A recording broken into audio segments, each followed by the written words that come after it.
पजरिया हो सट के सूता पजरिया हो लइका कहे दूर दूर रहो तारू दूर दूर रहो तारू लागे भइल हानि बा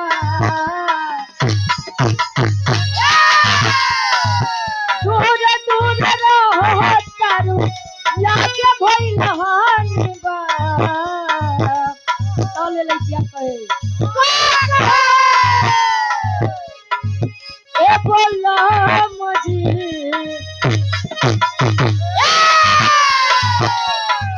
ए बोला मजी में परेशानी ए बोला मजी में परेशानी ए बोला मजी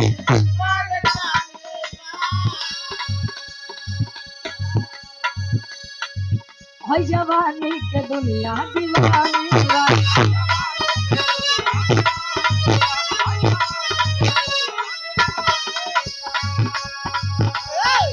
हमरा हुस्न पे झलकत पानी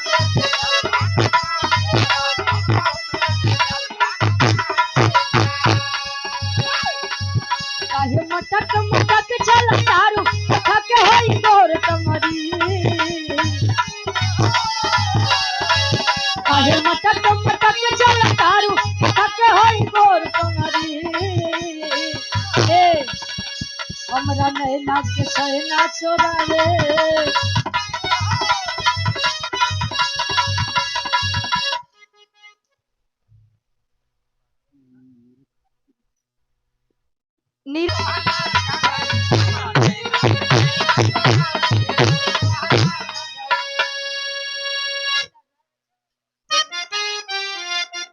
विशाल विराह में भी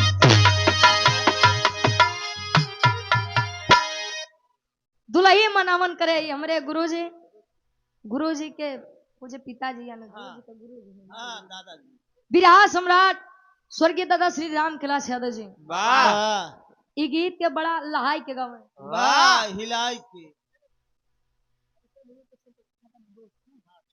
अभिषेक यादव भैया के